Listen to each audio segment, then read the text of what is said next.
Apil. Apil. May tinapay. Kain ka. Hindi oh. Sige, sige. Magbili ako ng manok. Gusto mo ng manok? Ha? Manok ba na... Ano gusto mong ulam ito? Sabaw? Dito na, sige. Ha?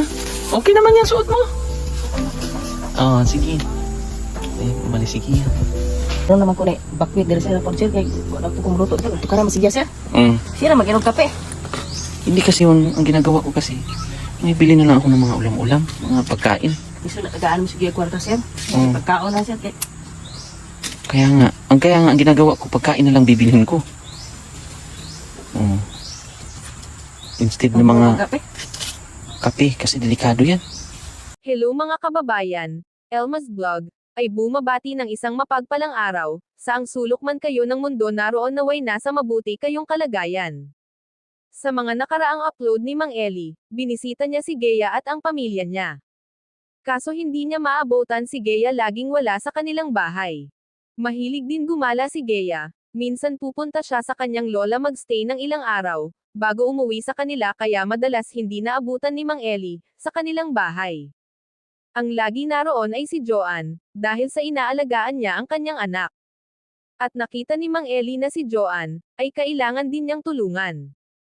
Pumapayat siya, dahil sa nagpasoso siya sa kanyang anak at wala ding maayos na ulam. Hirap din sa buhay ang magulang nila Gea at Joanne, maaga din nagkaanak si Joanne, katulad din kay Gea. Pero iba naman si Joanne, lumalaban sa hamon ng buhay. Nagdesisyon si Mang Eli na kunin niya si Joanne para magtrabaho sa kanyang salon.